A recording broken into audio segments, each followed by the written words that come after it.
MOIN.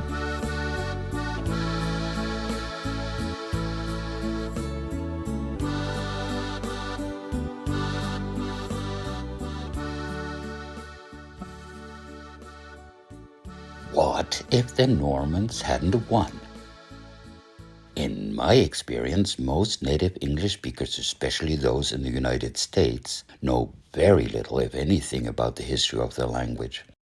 I suppose most of them don't even care, have at least not discovered how interesting this stuff can be. Many, if not most, of those people don't even know what genealogical grouping of languages English belongs to. And they may not even know that such groupings exist. They probably never learned about it. I've had quite a few encounters with Australians and Americans who were surprised or even incredulous when I explained that English is a Germanic language. I remember one woman laughing at me when I said that. She was convinced I was making it up because of my own quote-unquote Germanic background. Many Americans think that Germanic and German are the same thing. When I asked her what type of language she thought English was, she insisted that it's related to French, which happened to be the first and last foreign language she ever attempted to learn.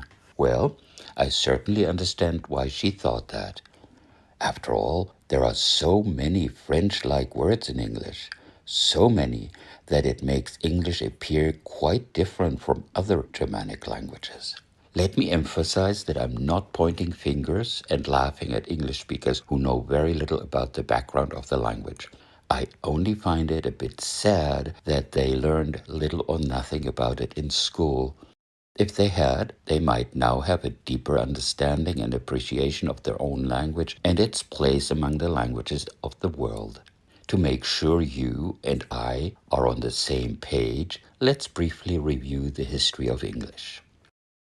Soon after Rome had finally abandoned predominantly Celtic-speaking Britain in the year 410 of the Common Era, Germanic-speaking settlers arrived from what are now the northern parts of Germany and the Netherlands. It was mostly a mixture of Jutish, Anglian, Saxon, and Frisian speakers, with a few Frankish speakers among them. Most of those settlers were speakers of West Germanic languages. Their languages became more and more mixed up with each other. This resulted in Old English, also known as Anglo-Saxon.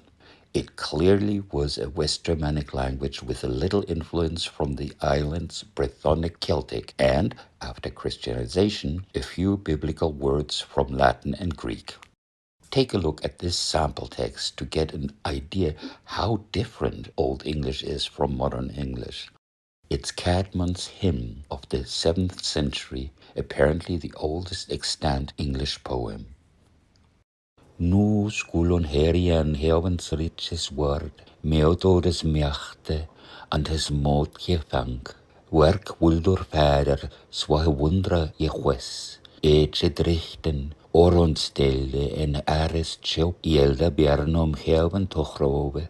Halig schuppend da middangjard, monkunes word, eche drichten efter teude, virum volden, freya allmächtig.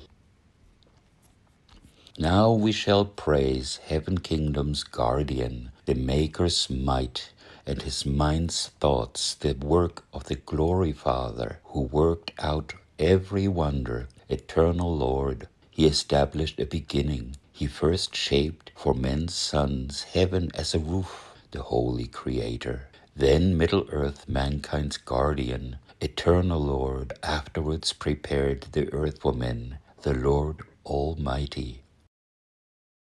At the end of the 8th century, North Germanic-speaking Scandinavians colonized parts of Britain, and their Old Norse language influenced Old English. At that time, English received many everyday Nordic words. So now we have West Germanic Old English mixed with North Germanic, still a pretty solidly Germanic language. And then the momentous change happened after the Norman invasion in the year 1066. With the Norman language being the language of power in Britain, Old English absorbed massive numbers of Romance expression.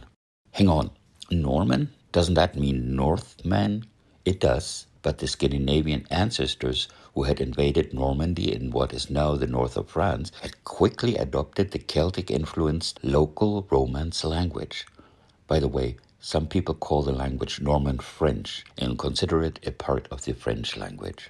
After the invasion of Britain, many Anglo-Saxons adopted the invaders' language and developed an Anglo-Norman dialect that is still used for certain ceremonial purposes in the United Kingdom nowadays. English became the less significant language of the lower classes. It only came back to the fore after Norman rule faded in the mid-12th century, and the resulting Romance-influenced Middle English was in most aspects a far cry from Old English. Even nowadays, the more elevated the style in English, the more expressions of Norman origin are used. Take, for instance, the word reside in comparison with Germanic-based live or dwell. Nevertheless, despite all the Romance influence, English is still at its base a Germanic language. I believe that of all of today's Germanic languages, English is the one farthest removed from its source. So far that an untrained monolingual English speaker has little chance of understanding an Old English text, probably less of a chance than that of speakers of other Germanic languages. Part of this is that Old English lacks the massive number of Norman words modern English abounds with. What if the Normans hadn't invaded Britain? Well, English would now be quite different in grammar and vocabulary. Let's just take a look at vocabulary here with a brief sample text I made up. Edith is preparing dinner. She is expecting the arrival of Ethel, her favorite relative. They reside in the same city. They want to discuss their vacation travel. Edith prefers to enjoy the fresh mountain air in a tranquil village with beautiful views. She likes to look at flowers. Ethel prefers to be physically active, to move about, and to organize walking tours and various other types of excursions. Look at all those highlighted words. They are so-called Latinate words that crept into English mostly from Norman. So now let's see if we can make the modern English text completely Germanic and still understandable. Edith is preparing dinner.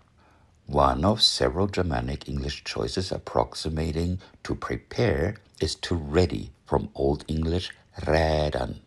Dinner comes from Anglo-Norman disner and later French dîner, and it originally meant breakfast.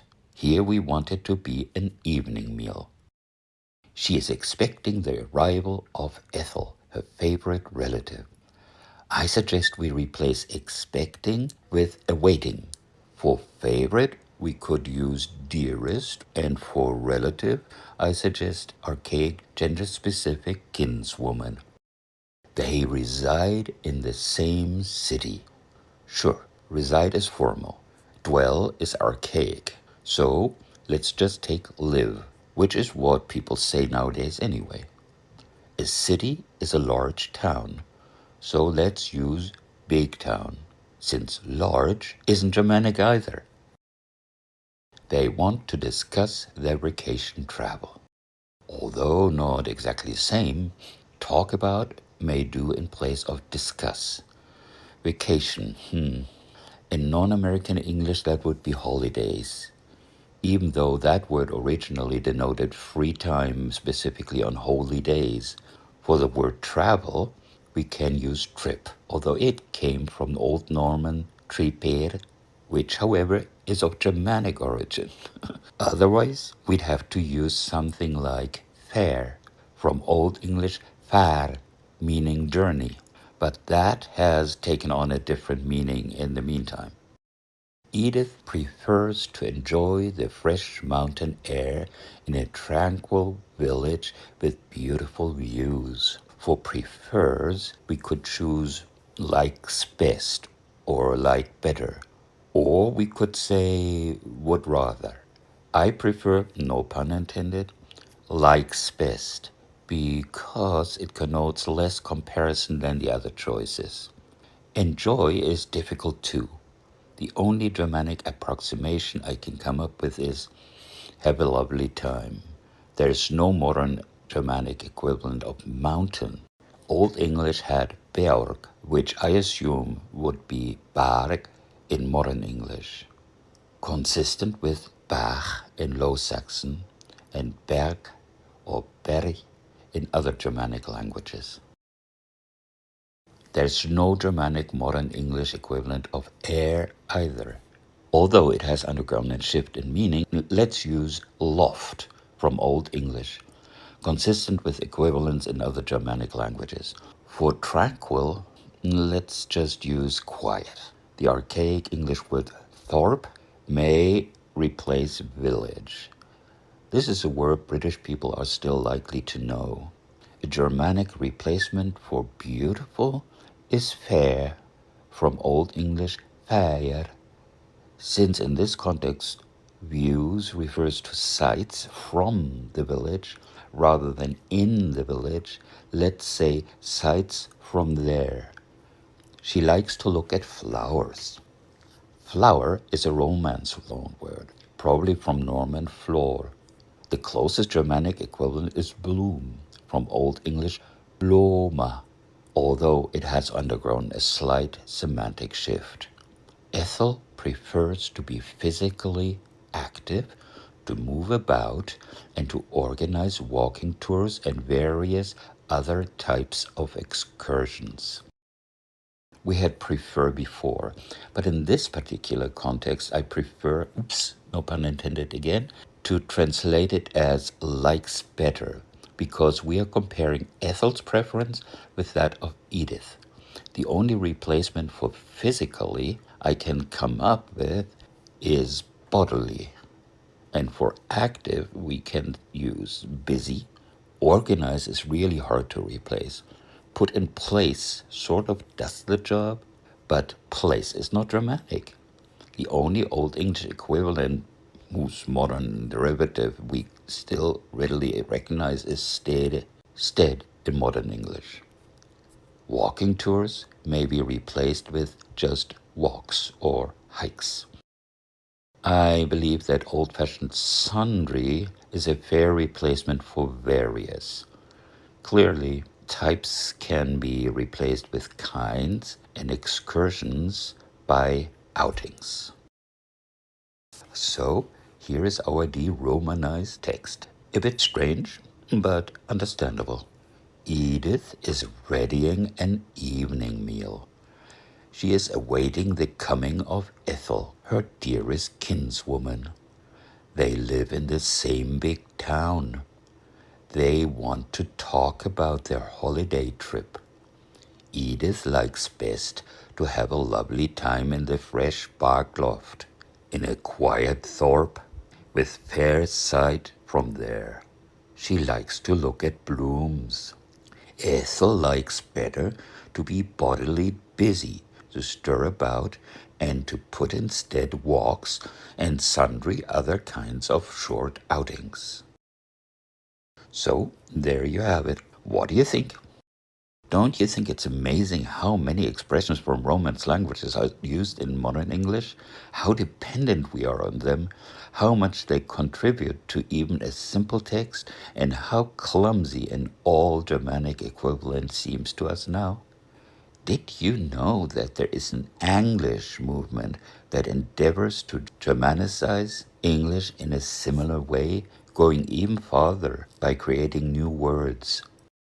Personally, I'm not in favor of hardcore puristic linguistic endeavors. On the other hand, I find that some extents of linguistic borrowing tend to be unnecessary and gratuitous, sometimes even pretentious. High register, schmy register, don't just choose a highfalutin word over a simple one just because you can. It's an undeniable fact that the Norman occupation of Britain left an indelible mark on English. If you wish, you can limit the number of Romance words by keeping it simple. But going to the extent of avoiding all such words can lead to what to today's speakers seems clumsy and plain weird. Do you think that the hefty dose of Romance language influence helps English to be successful as the worldwide lingua franca it has become? Well, it would be easier to learn as a foreign language if it didn't have the historically based spelling, but that's a whole other can of worms. Please give this video a thumbs up if you liked it and leave a comment. Your reactions, ideas, suggestions, and disagreements are welcome as long as you're civil about it. Also check out the other videos on this channel. And consider subscribing. Thanks!